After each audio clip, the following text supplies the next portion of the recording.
Welcome back to Court TV Live. I'm Julie Grant. So on Thursday, Walterboro, South Carolina, a town with a population under 10,000 people, was the epicenter of a shockwave sent around the nation. Alex Murdaugh grabbing the country's attention when he took the witness stand, testifying in his own defense in the murder trial for the killings of his wife Maggie and his son Paul. And when he got up there, he immediately admitted to a long, and I mean long, list of lies centered around the tragic slayings of his wife and his son, which occurred back in June of 2021. When his attorney was questioning him, he asked him very simply, why so many lies? Here was his response. Alex, why did you lie to Agent Owen, Agent Croft, and Deputy Rutland about the last time you saw Maggie and Paul? As my addiction evolved over time, I would get in these situations or circumstances where I would get paranoid thinking. And it could be anything that triggered it. It might be a look somebody gave me. It might be a reaction somebody had to something I did. It might be a policeman following me in a car. That night, June 7th, after finding Mags and Paul, don't talk to anybody without Danny with you. All my partners were just repeatedly telling me that. I had a deputy sheriff taking gunshot tests from my hands. I'm sitting in a police car with David Owen asking me about my relationship with my wife and my son. And all those things coupled together after finding them, coupled with my distrust for SLED, caused me to have paranoid thoughts. Does it sound to you like he's making himself a victim here? Let me bring in human behavior expert and jury consultant, Susan Constantine. She's in Orlando, Florida. Susan, good morning to you. Tell us, please, what you were thinking as you were watching Alex Murdaugh's behavior in this point in the testimony.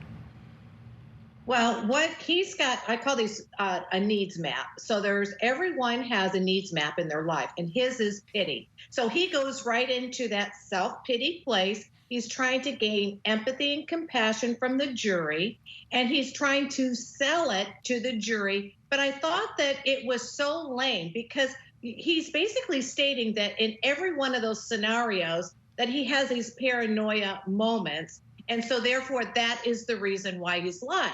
So he doesn't admit that he's lying because he's just a dishonest person. It's somebody else has created it and what happened is that it kind of triggered his paranoia. So when I'm watching his body language, you see these little stressors up here. That was not with sadness, because we see the corners of the eyebrows go up and then the forehead will shrink, okay? What's happening is that you're missing the corners going up. So what's happening here is that he is trying to force a belief system on that jury, and that's causing these stressors. Now with this mouth, the tongue around his mouth, when he was talking about law enforcement, did you see his tongue kind of jut out to the one side? That was his dislike for law enforcement. So literally he was taking a sword and striking the law enforcement. So that it's really interesting what he does with the tongue. So another times too, he kind of rolls his tongue around his mouth, and he's kind of pushing these little fibers away because of the dry mouth that is now causing his inner mouth to kind of stick to his teeth. So he does it. That's actually a way for him. It's actually a fear response, not necessarily a sign of deception, but when you put things together and cluster them together, then you can see deception. So that's what I noticed here. Oh, this is all so good, Susan. I want to show you another moment, please. And this was when he's denying the killings, outright. I want to see what you notice from his body language, please. Mr. Griffin, I didn't shoot my wife or my son anytime, ever. Well, there's that little mouth movement you were just telling us about, Susan. And he, when he went on, the next phrase, I know the clip stopped kind of short, but I remember him saying, I would never intentionally hurt my wife or my son. And I'm thinking, who talks like that? Like, Julie, you are so intuitive. See, this is what, you are awesome. You should be a body language expert. oh, well, thank you. You're very sweet. Thank you. It's your years in the courtroom that picked up on these things that were out of place. So every word is important in how they structure them. And what he does is he thinks, first of all, he's going to be able to talk himself out of these things. But every time he says one word or he punctuates it in the wrong place, and he gives away his lie. Okay, so the fact that he used that was saying, I would never intentionally. So now, and this is really important. So I would have come back and said intentionally, I would have used a minimal encourager and got him to explain that. So anyway, what he does is when he says that he did not, you'll notice that he shakes his head. Yes, this is a micro movement. It's not in like, I did not, right? I did not have sex with that woman, Monica Lewinsky, right? Right. So he uses these contractures, and it's more formalized language, which means that he's rehearsed that response over and over again. That's what statement analysis found, okay? That when you analyze enough police statements, that we found that proven liars will say, I did not XYZ versus I didn't, because the natural language would say I didn't. So there was lots of clusters there. He also repeats questions. Those are indicators, and I know we're going to have to stop and go to the next, but I've got a lot to share. Oh, no, this is great. No, answering the question with a question, is that an indication that somebody is lying or about to tell a lie? Yeah, so they're just buying time. So when they ask the question, they're just buying time, because you have to understand cognitively what's going on. I know the truth. Now I have to construct it differently from what I know. Creates cognitive load. So they've got to give their mind a little bit of time to be able to construct their answer. And naturally, they come in with repeating. It's called repeated assertion.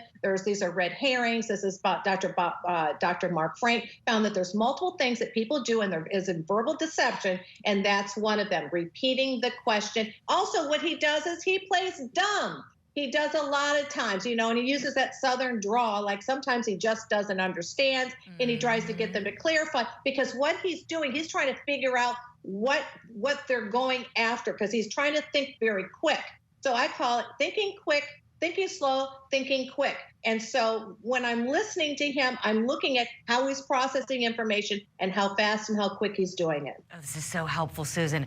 I know we need to let you go, but one last thing, please. This got a lot of talk on Twitter, the tears and the snot.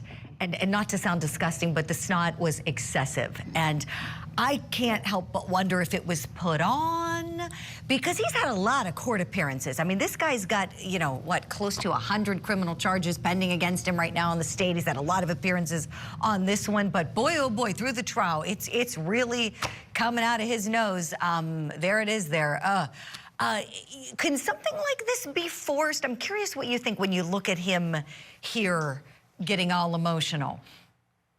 Yes, he is pushing it. Now, when I'm reading facial expressions, so you know, Julie, that I am a facial action coder. So I've been trained in how to code all the muscles in the face and knowing what those intensity scales are. The intensity scales are at the very maximum. So that is the pushing of that emotion. By doing that, you'll see his skin flush.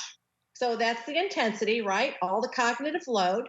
Then the water machine starts, right? Puts his head down, shakes it. So it now is creating all of this mucous membranes to come out. He doesn't wipe it away because he wants to do that. Because what he's doing, he's trying to elicit empathy and compassion and pity for him. That's what he's doing to be effective. And quite frankly, with 2 of the jurors, he did do that. And that was my fear, because when you look at a jury panel, as I shared before, 7 will be visual, 3 will be feeling, 2 will be auditory. You connect on an emotional level, you have got a problem with a hung jury. And I created and patented technology called the Jury Lab that does just that. Tests the arguments to see if they're invoking the right emotion for their position. That's what I do. That is incredible. You are so good at what you do, Susan Constantine. I want to do a segment with you on that, on your invention and how it works. We'll have to plan that. How I wish we could put you in the courtroom, have you stare at the jury and study them for us. You were very busy doing other things, and thank you for being so generous with your time with us. Susan Constantine, human behavior expert and jury consultant. Be sure to give her a follow on social media. Susan, we'll see you soon.